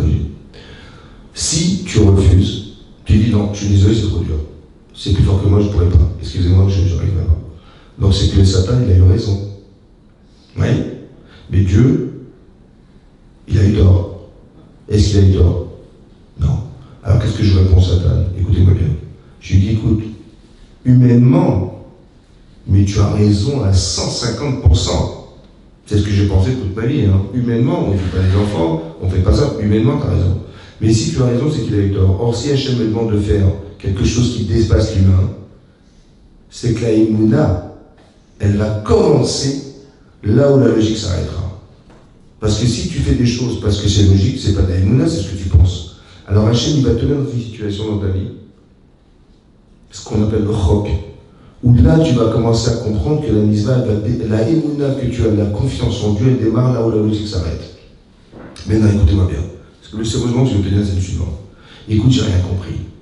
J'ai rien compris. Mais Hachem m'a demandé de le faire, donc je vais suivre sa logique. C'est-à-dire, il y a une logique qui me dépasse, mais c'est ça la Emouna. Alors je m'explique bien, écoutez-moi bien. On va arriver à 120 ans, on va quitter ce monde. Ça va? Si je vous dis, mais c'est qui Hachem? Je dis, bah Hachem, il est gentil, il est bon, il fait du recette, mais entre nous, qu'est-ce que vous avez compris dans l'infinité d'Hachem? Qu'est-ce que vous allez comprendre dans l'infini? Intellectuellement, qu'est-ce que tu vas comprendre? Tu vas comprendre une petite boulette, ouais, de Dieu. Cette petite boulette, là, c'est lui. Donc qu'est-ce que tu vas trouver dans ta vie? Tu vas trouver la petite boulette. Bon, mais est-ce que Dieu, c'est la petite boulette? Non. Maintenant, est-ce qu'Hachem, il est plus, lui, dans ce que tu concevras jamais de lui, ou de ce que tu penses être de lui? Est-ce que Dieu, il est plus dans ce que tu sauras jamais de lui, ou dans ce que tu sauras de lui? Hein? Jamais. Alors Hachem, il te dit, tu sais quoi mon chéri? Fais des routines. Pourquoi? Parce que quand tu fais quelque chose sans forcément le comprendre, alors tu vas me rejoindre, Bélémouna. Tu dis, mais j'aurais jamais fait un truc pareil dans ma vie. Tu vas comprendre à un moment donné qu'il faut faire abstraction de toi pour lui. Alors, tu vas le faire exister dans l'éventail large de ce qu'il est lui. Et pas de ce que tu crois, toi. Vous avez compris? C'est que le chok, la loi irrationnelle, permet à l'homme d'atteindre un niveau où l'éventail de la conception qu'on a d'Hachem, elle s'est élargie, non pas ce que tu sais de lui, mais ce que tu ne sauras jamais de lui. Vous avez compris ce que je veux dire? Vous avez compris? C'est ça le chok. Ça veut dire qu'un jour tu vas retrouver Hachem dans son amplitude, parce que tu as mis tes tefilines, parce que tu n'aimes pas porter des vêtements de lin et de laine. Tu dis, mais pourquoi? Qu'est-ce qu'il y a de spécial? Je sais pas, c'est comme ça. Tu vas, la paradouma, j'ai rien compris. C'est pas grave. Je subordonne ma raison au service de la volonté de le faire exister. Ça veut dire que maintenant il existe complètement pour moi. Pas dans la limite de ce que tu comprends de lui, mais dans l'éventail large de ce qu'il est pour toi. C'est-à-dire que j'ai accepté de le faire exister là où ma logique elle s'arrête. Donc il existe complètement. C'est ce que je dis au Satan. Il dit, mais tu vas pas prendre ton fils quand même, tu vas pas le sacrifier. Je dis, mais logiquement, mais tu as raison à 150%. Seulement, si tu as raison, c'est qu'il a tort. Mais Dieu n'a pas tort. Donc il veut me faire rentrer dans un monde qui est le sien, pas le tien, pas le mien non plus. Donc laisse-moi rentrer dans le sien. Alors je vais faire la Kadat Israq. Maintenant, qu'est-ce qui va se passer? Dans l'exemple de la Kadat, pour vous montrer la dimension. Il a dit, ils sont venus au bout de 3 jours, devant la Hara Moria, en face. Ouais. Vaïdar et Tamakom et Rachok. Il a vu l'endroit de loin. Et on nous dit que là-bas, il a vu une colonne de nuée. Comme dans le désert, la colonne de nuée. Il a dit à Ishmaël et à Eliezer, vous voyez quelque chose? Ils m'ont dit non. Il a dit à son fils, tu vois quelque chose là-bas? Il a dit oui. Il dit, je vous pour une mort. Restez assis ici avec un âne. Vani Vanar, et moi et le jeune homme en parlant de son fils, Neleratko, nous irons jusque-là. Venish Tachave, on se prosternera. Venashuva Alechem. Ça veut dire quoi, Venashuva? Hein? Comment? Nous reviendrons vers vous. Nous reviendrons? Ben oui, les deux. Mais il partait tuer son fils. C'est un mensonge. Non? Il dit, on retournera vers vous. Mais comment il savait? Rachid, la prophétie, il était mitnadé, il a eu un élan de prophétie, il savait qu'il reviendrait à 2. Mais comment tu peux avoir un élément de prophétie qui est contraire à ce que tu penses, alors que tu sais que c'est un mensonge? Comment tu peux être inspiré de quelque chose que tu ne conçois pas? Comme ça, il demande au Rav Dessler, comment c'est possible qu'il ait prophétisé une chose qu'il pensait impossible? Il pensait tuer son fils. Or, s'il a prophétisé qu'il va revenir à 2, ça veut dire quoi? Comment il peut le tuer et revenir à 2? Comment c'est possible? Hein? Il peut le ramener mort. Ben revenir à 2, Ben non, revenir à 2, c'est vivant. Et nous reviendrons vers vous. Comment c'est possible? Comment il peut le tuer et revenir vivant à 2? C'est pas possible. Hein? Hein? Le Rav Dessler, il dit qu'il avait compris qu'Israël, qu'il allait mourir, il allait revivre. Et c'est pour ça qu'il... Mais quand est-ce qu'on va avoir la résurrection des morts? À la fin des temps. Donc il a pensé qu'en faisant cet acte-là, il allait solutionner la problématique de Adam Arishon. C'est qu'Adam Arishon, par intérêt personnel, il a consommé du Hetzadat, et lui, il a donné toute sa vie pour Hachem. Et ça a réparé toute la problématique d'Adam Arishon. On reviendra à 2. C'est pour ça qu'Hachem lui dit stop. Il envoie un ange pour lui dire stop. Pourquoi un ange? Parce que l'ange est la représentation physique. Tout ce que vous voyez sont des anges, des énergies. Il dit les anges, ils ont dit stop. Alors il explique le Rav Dessler pourquoi. Parce que le message de dire au peuple du monde, vous savez, le Mashiach il est venu parce qu'Abraham il a sacrifié son fils, ils vont rien comprendre. Donc comme c'est pas logique, ça rentre pas dans cette logique, alors Hachem dit stop. Par contre, ce que tu as fait, ça te servira. Et grâce à ça, on a eu Rosh Hashanah. Pourquoi Rosh Hashanah? Qu'est-ce que ça a à voir avec Rosh Hashanah? Et nous, à Rosh Hashanah, on lit la naissance d'Yitzhak et on parle du sacrifice d'Yitzhak. Mais qu'est-ce que ça a à voir avec Rosh Hashanah? La nouvelle année, hein? Alors là-bas, le Rav Dessler il dit comme ça. On sait qu'on a fait des erreurs dans l'année. Oui, non. Bon, on n'a pas forcément réussi l'examen. C'est comme si qu'un gosse, il rate l'examen, il vient voir l'examinateur, il dit écoutez, j'ai fait tes chouvas. Bon, c'est vrai que j'ai pas beaucoup travaillé cette année, je me suis moqué des profs, j'ai fait le code pionnière, j'ai pas forcément compris, j'avais honte de demander, et ça, j'ai très très bien compris. J'ai fait tes chouvas, je me suis remis à la question, mais l'année prochaine, c'est bon, j'en réussis. Laissez-moi passer l'année prochaine. J'ai eu 4 sur 20, moyenne générale, mais laissez-moi passer, j'ai tout compris, je vais faire des efforts. Je passe ou pas? Non. Et nous, on vient à Kippo, on va rejoindre les Hachem. Écoute, voilà, écoute, je fais tes chouvas, je t'en prie, laisse-moi vivre l'année prochaine. Comment tu peux oser prétendre vivre alors que tu as raté l'examen? Vous avez compris la question? Comment on peut se permettre de faire ça? Vous savez pourquoi? On échappe au monde de la logique. Hein? On échappe. Oui, mais c'est pas normal. C'est pas... Ouais, mais tu peux pas venir et dire à Hachem, écoute, j'ai raté l'examen d'année, mais je t'en prie, laisse-moi vivre. C'est comme ça qu'il demande à Dessler. Qu'est-ce qu'il répond à ça? Il dit comme ça. On descend d'Abraham Avinu. Ça veut dire qu'on a cette faculté en nous, écoutez bien ce qu'il dit, on a cette faculté en nous de dire, est-ce qu'Abraham il a réussi à lutter et à battre son Yitzhara de façon catégorique? Abraham, il a dit, prends ton fils sacrifié. Il a dit, non, je suis désolé, je vais faire ce que Hachem m'a demandé. De façon qu'il s'est battu de façon catégorique et il a été capable de faire ce que Hachem lui a demandé. Et de oui, non, très bien. Donc si Abraham il a réussi, nous aussi qui descendons d'Abraham, on est aussi capables.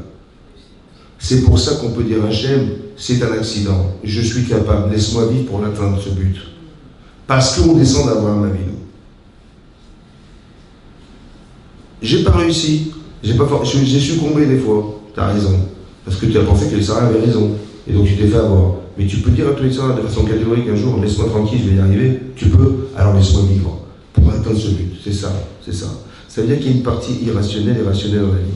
La partie irrationnelle, c'est qu'à un moment donné, tu dois construire ta vie de façon rationnelle. Pas comme des gens à qui tu vas dire, écoutez, un petit peu de drogue, je donne à tes parents 20 000 € chacun, et tu prends un explosif sur toi, une ceinture, et tu rentres dans un bus et tu te fais exploser. Et tu verras, tu auras les 70 vierges là-haut. Ça va? Je dirais, super, j'y vais, je fonce, tac.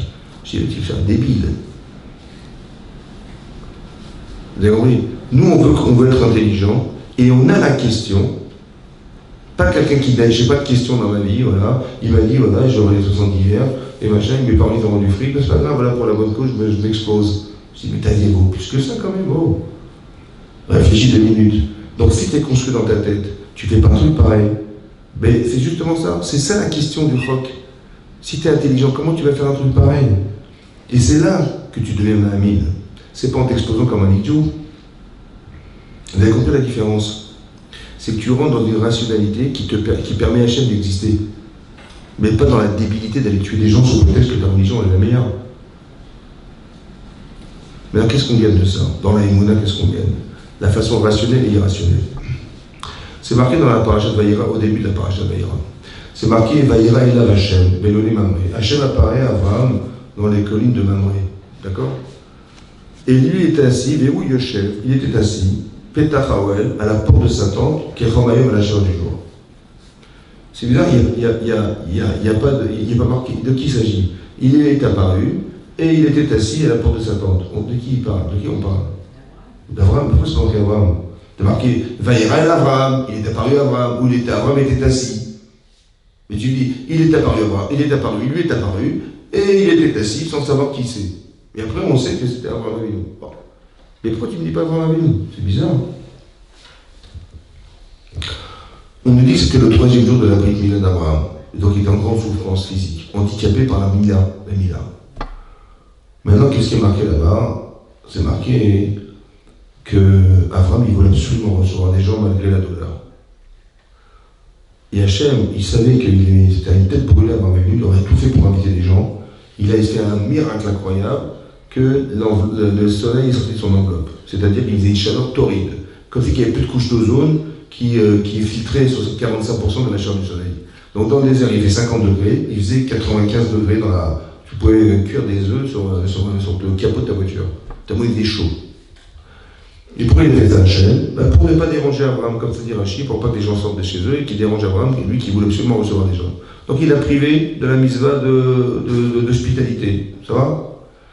Mais il a vu qu'Abraham, il voulait absolument recevoir des gens. Malgré tout, malgré la douleur et la chaleur. Alors il a envoyé des anges. Ça va? Pourquoi tu mets la chaleur? Pourquoi il a mis la chaleur à Hachem? Pour éviter que les gens sortent. Oui? Non, si tu vois qu'Abraham il va absolument recevoir des gens, qu'est-ce que tu fais? Logiquement, tu dis, tu baisses la chaleur et les gens sortiront de chez eux. C'est ça ou pas? Non.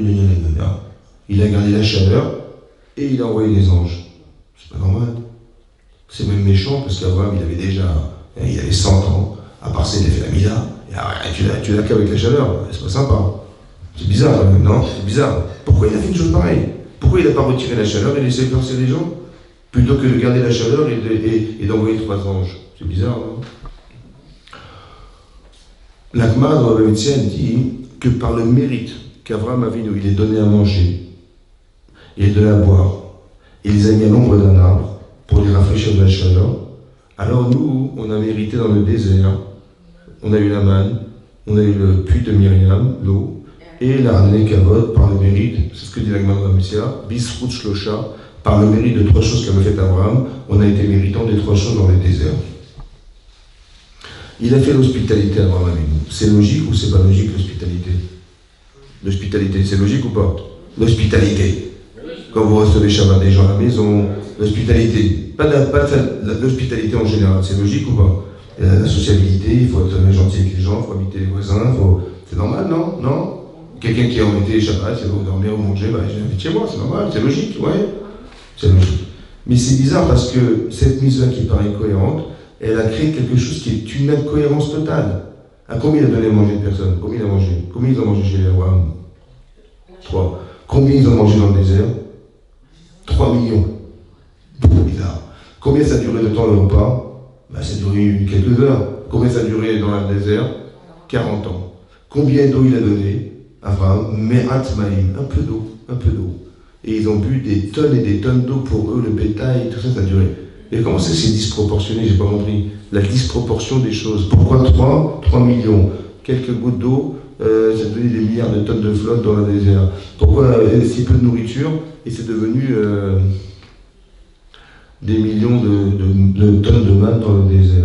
Comment vous avez compris? Parce que l'effort d'Abraham avait permis de dépasser les critères de la logique. Ça veut dire quoi?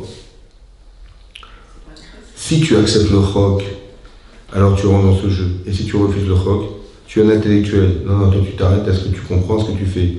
Et 3 c'est 3. Je suis désolé, 3 c'est 3. Tu as donné à 3 personnes, tu en auras tes enfants, 3 personnes. Mais si tu dépasses la logique, ça veut dire que tu ne fais pas pour toi. Vous avez compris? Ça veut dire que nous, on aurait été capable de donner à manger à quelqu'un. On aurait été capable de donner un petit verre d'eau. On aurait été capable de mettre à l'ombre d'un arbre pour le rafraîchir de la chaleur. On est tous capables. Mais est-ce qu'on est capable malgré la douleur? Est-ce qu'on est capable malgré la chaleur? C'est ça le problème. Ça veut dire que l'intensité qu'il a mis dans ce qu'il a fait, il aurait pu donner à 3 millions de personnes. Il aurait pu faire ça pendant 40 ans. Hachem, il ne mesure pas ce que tu donnes, mais l'intensité que tu mets dans ce que tu donnes. D'accord? Maintenant, écoutez-moi bien. Écoutez-moi bien. Au niveau de l'efficacité, il a donné à manger, il a donné à boire, il a mis à l'ombre des gens. Ouais, il a mis à l'ombre. C'était des anges. Est-ce qu'ils ont mangé? Zéro. Est-ce qu'ils ont bu? Non plus. Est-ce que l'ombre, elle a servi à quelque chose? L'ombre, elle a servi à quelque chose? À les rafraîchir non plus. Lui, il ne savait pas. Mais Hachem, il savait? Il savait ou pas? Donc, quel mérite il a Abraham? Tu dis Bisrout, Azak Baruch. Bisrout qu'il a donné à manger, à boire. Il n'a rien fait du tout, le pauvre. Parce que ce qu'il a fait n'a aucune efficacité. Donc, c'est quoi le mérite? Hein? De quoi? Tu dis Bisrout le chat, ils l'ont mérité dans le désert. C'est ça qui est marqué, moi. Oui, non. Mais quel mérite il a, puisque ce qu'il a fait n'a eu aucune incidence. Ça n'a ni nourri personne. Ils ont fait croire qu'ils ont mangé, ils ont fait croire qu'ils ont bu, ils ont fait croire que ça leur a fait plaisir. Donc lui, il pensait que ça s'adressait à des hommes, mais c'était des anges. Mais Hachem, il savait que c'était des anges. Donc comment il a fait basculer dans le désert, ouais, quelque chose qui n'avait aucune efficacité sur le plan réel. Comment vous avez compris? Il est fort. Hein? Il est fort qu'il a construit. J'ai compris l'effort, mais comment ça va nourrir ses enfants, l'effort? Lui, il a fait des efforts, mais comment ça nourrit ses enfants? Vous avez compris? Ils sont où ces enfants? Ils sont là, ils sont en lui, ces enfants. D'accord? Donc de quoi ils vont se nourrir, ces enfants? Ils vont se nourrir de ce qu'il est devenu. Donc on ne regarde pas forcément ce que tu réalises dans ta vie, mais ce que tu deviens par ce que tu réalises, c'est ça qui est le plus important. Et ce que tu deviens, tu vas l'engendrer tes enfants. Tes enfants, ils auront le mérite de ce que tu as pu atteindre par toi-même. C'est-à-dire que le mérite de voir ses enfants manger dans le désert, oui, c'est le chok, c'est-à-dire la capacité mentale que tu as de te dépasser au-delà de tes limites, dans la volonté de faire la mitzvah, qui va permettre à tes enfants de survivre de façon surnaturelle dans le désert. Je m'explique, écoutez-moi bien. Écoutez-moi bien. Écoutez-moi bien. D'où les Chachamim, ils ont su que parce qu'il a donné à manger à ses anges, alors on a survécu dans le désert. Qui t'a dit que c'était lié à ça? Peut-être qu'Abraham, il a fait, vous savez, échelle Abraham, il a fait des auberges, et des endroits où ils ont pu manger, boire et dormir, et par le mérite qu'il ait fait des auberges, on a pu manger dans le désert. Comment ils ont su, Chachamim, que c'était lié au fait qu'il donnait à manger à ses anges? D'où ils ont su? Quelle est la logique du lien entre les deux? La logique, c'est peut-être comme ça. Est-ce que c'était normal qu'Hachem, il ait rajouté la chaleur? Il fallait faire, au départ, tu retires la chaleur et tu laisses sortir les gens. Non. Je laisse la chaleur et j'envoie des anges. Pourquoi tu as gardé la chaleur? Pourquoi tu as gardé la chaleur? En réalité, écoutez-moi bien. Hachem, il a un projet divin. Il dit, mes enfants, ils vont passer X années en Égypte. Après, ils sortiront de là-bas, ils vont rentrer dans le désert. C'est bon? Mais on ne vit pas dans le désert. Le désert, c'est hostile à la vie. Comment ils vont survivre dans le désert? Je dis, oui, c'est un problème, je sais pas. Il faut passer par le désert pour recevoir la Torah. Comment on va faire pour survivre dans le désert? Et on va finalement rester 40 ans avec comment on va survivre dans le désert? C'est impossible, c'est hostile à la vie. Alors je cherche un tzaddik qui va être capable de faire un acte de bonté surnaturelle dans son désert. Vous savez ce que fait Hachem? Vous savez ce que fait Hachem? Il garde la chaleur dans le désert. Pourquoi? Si Abraham Avinu, dans la chaleur du désert, il est capable de faire un acte surnaturel de chesed, alors je pourrais nourrir ses enfants dans le désert grâce à ça. Vous avez compris ce que je veux dire? Pour nous, ça nous paraît complètement incohérent, mais c'est la logique qui est cachée derrière la Mimouna qui permet à Abraham de faire un acte pareil et qui permet à Kadosh Baruch Hu de nous nourrir dans le désert. C'est pour ça qu'il a gardé la chaleur. Parce qu'il fallait absolument que dans le carré de son désert, il fasse un acte de chesed qui va à la limite de ce qu'il est, qui dépasse la limite logique. Vous avez compris? Et si tu dépasses la limite logique, alors, si tu as fait 3, on te donnera 3. Non, il a dépassé ça, c'est ça. Et il a dépassé son enveloppe corporelle, il a dépassé sa volonté. Et bien c'est par cette volonté-là qu'on va nourrir tes enfants dans le désert. Parce que tes enfants descendent de toi. Donc tout ce que tu es capable toi-même de faire au-delà de tes limites, alors on va permettre à tes enfants de vivre au-delà de ces limites-là. Parce qu'Hachem, il cherche des gens pareils. Vous avez compris ce que je veux dire? Il cherche des gens comme ça. Comme par exemple, c'est marqué dans le Hallel, comme on dit à Rosh Chodesh, le Hallel. On dit à Rosh Chodesh, on dit aussi pendant les fêtes. C'est marqué, on dit là-bas, Ra'a Ayam Vayanos. Elle a vu la mer et elle s'est écartée. Oui, Ra'a Ayam Ayanos, la mer s'est vue, demande le Midrash, qu'est-ce que c'est la vue, la mer? De quoi il s'agit? C'est de la mer Rouge. Qu'est-ce qu'elle a vu pour s'écarter, laisser passer les enfants d'Israël? Elle a vu le cercueil de Aaron HaKohen, de Yosef HaTzadik. Elle a vu le cercueil, parce qu'on a déplacé les ossements de Yosef, oui, jusqu'à les hommes d'Israël. Mais on a dû traverser, avec les ossements de Yosef, on a le cercueil, on a traversé la mer Rouge. Et la mer, elle a vu le cercueil et s'est écartée. Maintenant, qu'est-ce qu'elle a vu de spécial, la mer? Oui, pour s'écarter. Il y a marqué Vayanos Mibne Anas. Vayanos, elle s'est écartée parce que lui-même il s'est écarté. De quoi il s'est écarté? Quand il était chez Potiphar, vous voyez, qui était un ministre des bouchers de Paro, il travaillait chez lui. Et une fois, la femme de Potiphar, elle a été voir des nécromanciens ou des astrologues. Il dit, écoutez, il y a un petit qui est arrivé dans notre appartement, là. Est-ce qu'on a eu un rapport tous les deux? Ils ont dit, bah oui, a priori, vous aurez des enfants ensemble. Voilà ce qu'ils ont vu. Il dit, ah bon? Ouais, ça tombe bien, il est beau gosse. Et donc, elle a essayé de le séduire pendant... elle s'est changée 3 fois par jour, madame.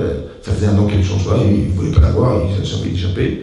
Et à un moment donné, qu'est-ce qui s'est passé? Il y avait une fête à l'époque, et elle a prétexté qu'elle était souffrante, elle a dit, je ne peux pas y aller, tout ça. Donc, ils avaient fait un truc d'avodassara, d'idolâtrie.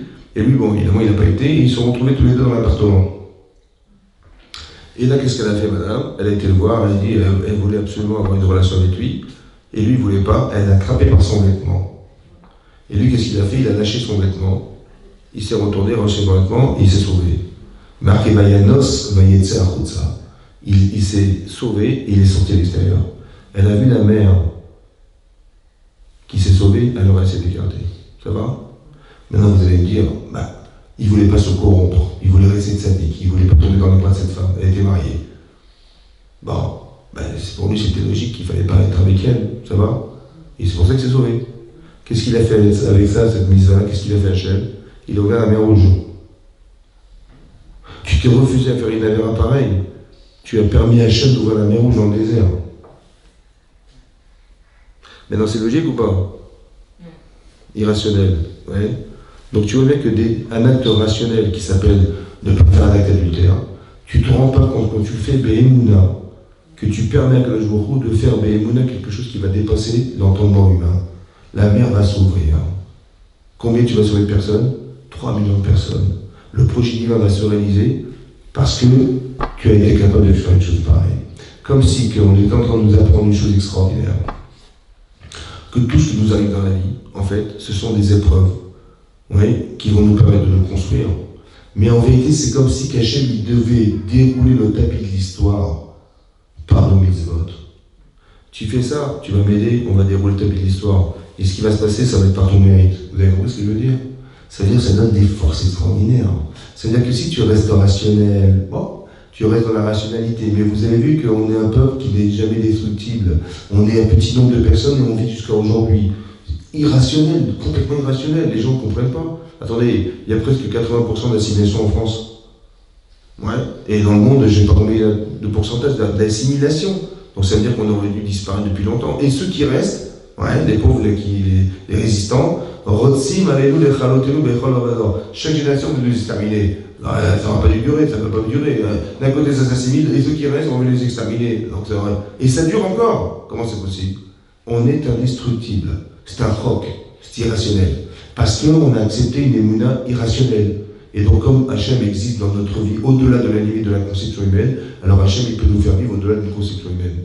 Mais c'est ça la émouna, c'est ça la émouna, vous avez compris? La vraie émouna, c'est ça. C'est pour ça que ce qui a permis qu'à Israël d'accepter la Torah, c'est parce qu'on était aussi dans l'irrationalité. On a dit Nasser Mishma. Parce que les anges, tu dis, on va accepter sans comprendre. C'est pas normal. D'abord, on interroge, qu'est-ce qui est marqué dans la Torah, comme c'est marqué dans le Midrash. Ils ont demandé, Ishmael dit, mais qu'est-ce qui est marqué dedans? Il dit, il est marqué l'Outinov. Faut pas voler. Pardon? Faut pas voler. Aussi, pas voler. Mais Abraham, il a dit, Yado Bakol. Yado Bakol. Il m'a béni, il m'a dit, tu auras la main dans tout. Je veux pas.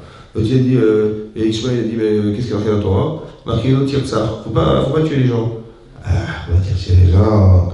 Israël qui m'a dit, mais tu viendras par le sabre. Comment tu veux que je fasse? Ouais. Mais ils ont posé la question, mais qu'est-ce qui est marqué dans la Torah? Mais qu'est-ce que tu poses des questions, c'est mis de la Torah? Accepte-la. Non, d'abord, je veux savoir ce qui est marqué dedans, après on verra. si ça correspond, et juste Hachem il met juste le doigt où ça ne va pas. Tu vois, il te dit, il y a marqué ne tue pas, elle est bonne. Elle ne vole pas, elle est bonne celle-là. Vous voyez? Mais pourquoi Hachem il a proposé la Torah en sachant que ce n'était pas adapté? En fait, il leur a dit la chose suivante, qu'ils n'ont pas compris. Si tu étudies la Torah, tu ne seras plus un voleur. Si tu dis la Torah, tu ne seras plus un tueur. C'est ça que tu crois. Tu dis, mais tu m'as rappelé ce que la Torah dit de moi, que je suis un tueur. Mais c'est justement ça, cet état-là que tu as vécu et qu'on a mis le doigt dessus en te disant que tu es un tueur, on aurait tellement aimé que par la Torah tu te corriges. On aurait tellement aimé que tu te corriges à ne pas être un voleur. Si tu avais étudié la Torah, tu aurais appris la honte que c'est d'être un voleur, la honte d'être un tueur, mais tu l'as refusé. Nous on a dit non, on accepte tout. Et comment ça se fait qu'on a tout accepté sans réfléchir? Parce qu'on descend de gens qui ont dit malgré tout, je fais sans savoir, mais parce que je veux que l'éventail de l'existence d'Hachem elle soit au-delà de ma conception. Je ne veux pas enfermer Dieu dans ce que je crois. Donc ça veut dire que quand le Satan me dit mais tu vas pas faire ça quand même, la Torah, je dis mais qu'est-ce que. Mais j'aurais jamais l'audace de dire j'ai compris. J'ai pas l'audace de dire j'ai compris. Donc il y a des choses que je comprends tant mieux, si j'ai pas compris, je vais pas me refuser parce que j'ai pas compris. Et si un gars il dit mais comment tu manges pas cachère? Mais j'ai pas l'audace de dire que j'ai compris. Des fois je comprends pas. Je peux t'expliquer des choses, mais des fois je comprends pas. Mais j'ai pas l'audace de dire ah bah si je comprends pas, je fais pas. Donc quand quelqu'un me dit mais je devrais jamais être gêné en fait de faire la Torah. Parce que si un type dit mais qu'est-ce que tu fais là, on comprend rien. Je dis écoute, Hachem il est irrationnel. Il dépasse l'entendement humain. Il est largement au-dessus de ta conception. Donc j'ai pas la prétention de dire oui j'ai compris ce que c'est Dieu, moi, c'est ça. Ou des gens là, on s'est dit mais si c'est ça Dieu, on voit le contraire. Ah parce que toi tu sais ce que c'est Dieu, et donc quand tu comprends pas, tu dis mais Dieu n'existe pas. Mais non, je dis je n'ai pas compris. Je ne remets pas en question parce que je n'ai pas compris. Vous avez compris? Le problème de dire mais oui mais tout est logique, je veux bien, mais quand tu comprends pas, tu dis que c'est pas logique, donc Dieu n'existe pas, c'est pas possible. C'est ça le raisonnement, c'est ça que Yitzhak nous a appris, Abraham nous a appris. Il dit c'est pas parce qu'elle t'a pas compris. Tu dis, mais tu me demandes de tuer mon fils, mais je comprends rien. En vérité, écoutez-moi bien. Maintenant, vous saurez que quand le Yetzirah, il est énormissime, parce que Abraham Avinu, il a un Yetzirah démentiel. On est bien d'accord? Ça va tout va contre ses projets personnels. Tout est remis en cause. Il aurait pu dire, écoutez, là, c'est trop dur, c'est tranquille, je peux pas. Il aurait pu dire ça. Quand vous voyez que c'est très très dur dans la vie, et qu'on vous fait dire, ne fais pas, mais de façon violente, hein. C'est l'Yetzirah. Pourquoi c'est tellement violent? Pourquoi c'est tellement dur? Parce que ce que vous devez atteindre est énorme. Alors l'Yetzirah, il sait que vous allez l'atteindre et c'est lui qui va disparaître. Pour ne pas vous faire atteindre ça, il vous dit n'y va pas. Donc l'intensité du Yetzirah est un révélateur de l'importance que revêt le fait que vous allez réussir à atteindre. Vous avez compris maintenant? Donc j'ai très bien compris ça. C'est pour ça qu'Abraham il est parti des Simcha. Plus c'est compliqué, plus il est content. Parce que merci, monsieur Yetzirah, m'avoir dit que c'était dur. Parce que tu veux me cacher le fait que je vais atteindre quelque chose d'énorme. Et bien, je suis très content de m'avoir dit. Chazak Obar, merci beaucoup. Et j'y vais. Vous avez compris? Tu dis, mais c'est pas normal qu'il parle en tuant son fils. En fait, il a compris que plus c'est dur, plus c'est un révélateur que je suis proche du but. C'est comme Colin Maillard. Vous avez le Bordeaux, on dit froid, gelé, à chaud, tiède, brûlant. Quand c'est brûlant, c'est que vous êtes proche du but. Et c'est ça le révélateur du Yetzirah. Hachem il a créé ça pour être un révélateur de ce que vous devez attendre. C'est comme vous voyez, je sais pas moi, vous êtes devant un bâtiment, il y a des types armés dedans, il y a des barreaux dans les fenêtres, et il y a des bombes qui sont explosent partout. Ben, c'est qu'il y a quelque chose de très important à l'intérieur, parce qu'on a mis des gardiens, on a mis des policiers, des gardiens, des soldats devant. C'est que ce que le bâtiment il contient, c'est énorme. Si on veut t'empêcher de rentrer, c'est que ce qui est dedans est énorme. Ben c'est pareil, si on veut t'empêcher de faire la misva et qu'on s'intensifie à t'empêcher d'y rentrer, qu'on trouve des arguments pour que toi tu le fasses, c'est que ce que tu vas attendre si tu le fais, c'est énorme.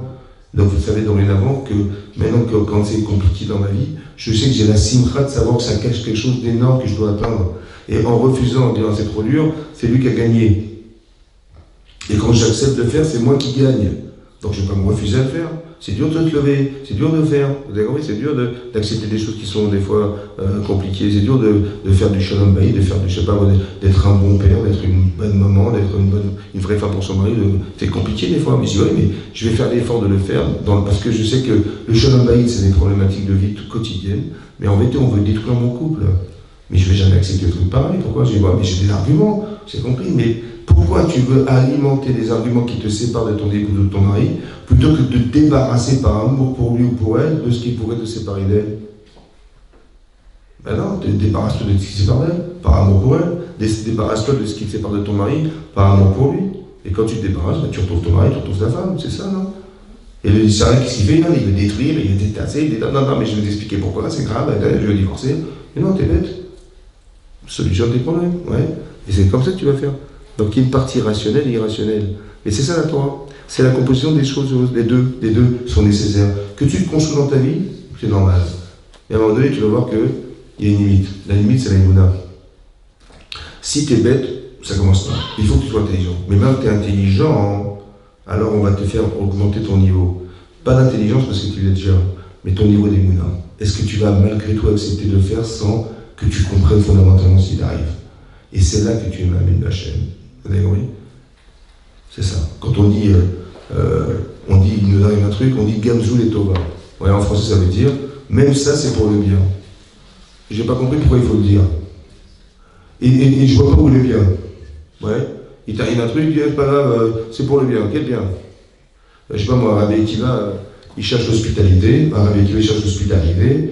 Il tape à une porte. Bonjour, voilà, écoutez, je suis dans la rue. Il dit, écoutez, ce soir, ça pas possible, on doit sortir au théâtre. Ah, d'accord. Il tape à côté, il dit, voilà, on n'a pas de lit. Ah. Et, écoutez, les enfants sont occupés, on va occuper, passer demain. Et chaque fois qu'il parle, il est refusé, où il va, il est refusé. Et chaque fois, il dit, maintenant, tout ce que fait la Torah, c'est pour le bien. Bon, finalement, il a fait le tour de la ville, il se voit dormir dans la rue, quoi. Bon, il va dormir dans la forêt ce soir. Bon, il accepte, c'est pas très confortable. Et puis bon, la vocation de Rabbi Akiva, c'est d'étudier la Torah. Et toute sa vie, c'est la Torah. Donc il allume sa petite bougie, il va étudier la Torah, et tout à coup, le vent, il éteint la lumière. Il n'a plus d'allumette. Bon. Après, il veut dormir. Il avait un petit coq qui le réveillait tous les matins. Il y a un chat qui arrive et qui lui bouffe son coq. Merci, Razak. Et après, il y a carrément un lion qui lui mange son âne, qui lui porte la valise. Donc il n'a ni la Torah, ni le coq pour le réveiller le matin, et ni le truc. Bon, je sais pas, imaginez où c'est vous êtes Rabbi Akiva. Qu'est-ce que vous pensez? Il dit, ma Torah, elle ne vaut pas grand-chose, hein, parce qu'il m'a éteint la lumière. Hein. Ma tfila, je pense qu'il n'en a pas besoin, parce qu'il ne veut pas que je me réveille. Et puis, porter les maloches, c'est moi qui vais les porter tout seul. Ouais, merci beaucoup. Qu'est-ce qui s'est marqué là-bas? C'est qu'au petit matin, il aura traversé la ville qu'il avait traversée la veille.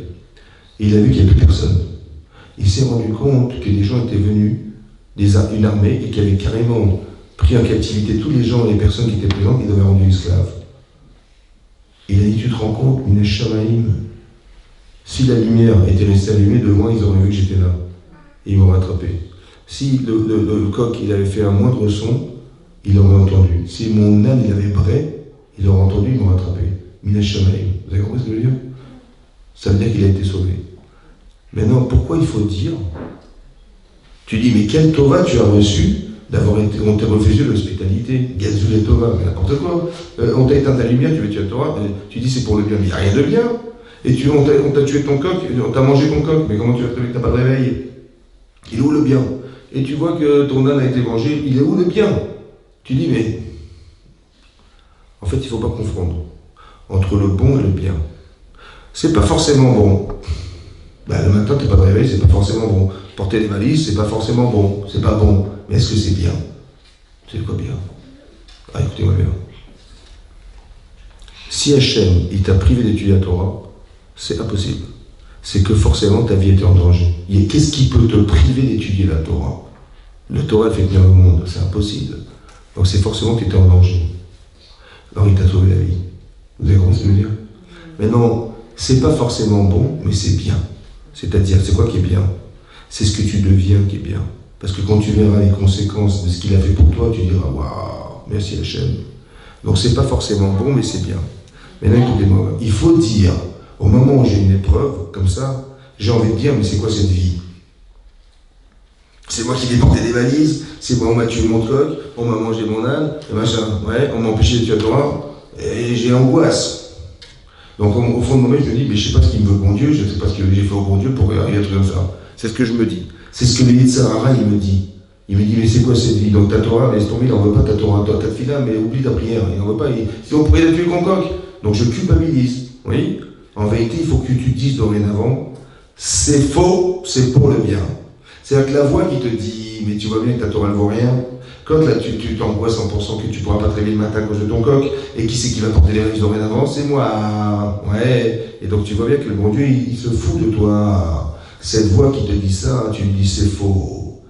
Gamzoulé Tova, même ça c'était pour le bien. Vous avez compris? C'est-à-dire qu'une fausse interprétation, il faut l'évacuer en disant il faut dire c'est faux, c'était pour le bien. Et si tu penses que c'était pour le bien, tu verras le bien.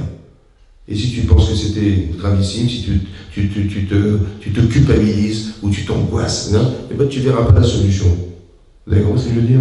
Ça veut dire que l'entendement humain, c'est de dire, ben, moi, si c'était comme ça, normalement, on me fait à la porte au nez, c'est quand même pas. Hein. Vous avez compris? C'est la moindre des choses. C'est logique, mais c'est faux. En fait, c'est logique, mais c'est faux. Il faut que tu comprennes qu'il y a une autre logique qui te dépasse, c'est l'Emunat Hashem. Et cette Emunat-là, tu verras qu'elle va transformer ta vie. En pensant, Gamzoul et Tova, même ça c'est pour le bien. Je ne pense pas une seconde qu'Hachem il m'ait fait un sale coup. Vous avez compris? Parce que c'est pas logique qui m'arrive. C'est pas normal, j'ai rien fait pour. Donc c'est forcément autre chose. Je suis Mahamine, j'ai confiance en Dieu que ce qui m'arrive était pour le bien. Et si tu as la chance de le voir, tant mieux pour toi. Mais il faut encore le croire. Vous avez compris? C'est pour ça que la vie, la Torah est composée de rois rationnels et d'irrationalité. Je ne dis pas rationnellement, si Dieu il sait que j'aime la Torah, il va pas mettre à la lumière. Vos enfants ils sont en train d'étudier, hop, on est à la lumière. Mais attends maman, on est à la lumière, c'est pas normal. Donc c'est forcément quelque chose qui ne va pas. Peut-être qu'il y a des gens qui veulent nous faire du mal et bien on est obligé d'être à la lumière. On dit mais qu'est-ce qu'elle fait maman, qu'est-ce qu'elle fait papa, il est à la lumière, ça va pas. Non, on ne se plaint pas dans la vie. Se plaindre, c'est penser que Dieu s'est trompé. Il n'y a pas de plainte. Vous avez compris? Dire mais qu'est-ce qui m'arrive, il faut arrêter. Parce que ça veut dire que tu t'empêches de croire que c'est pas parce que c'est pas dans ton intérêt personnel, c'est pas bon pour toi, que c'est forcément pas bien. C'est faux. C'est pas forcément bon, mais c'est bien. Il faut arrêter de penser que ce qui est bon est bien, ce qui est mauvais est mal. C'est faux. Vous avez compris? Manger du chocolat, c'est bon, mais c'est pas forcément bien. Vous avez compris? Ce que c'est à réfléchir, c'est pas forcément bon, mais c'est bien. Vous avez compris? Donc il faut arrêter de croire que ce qui est bon est bien, et ce qui est mal est mauvais. Non, c'est faux. Il faut penser autrement. Et ça nous permet d'avoir cette émouna-là, grâce à la Torah et la paracha de Boukat. Razak, on remercie.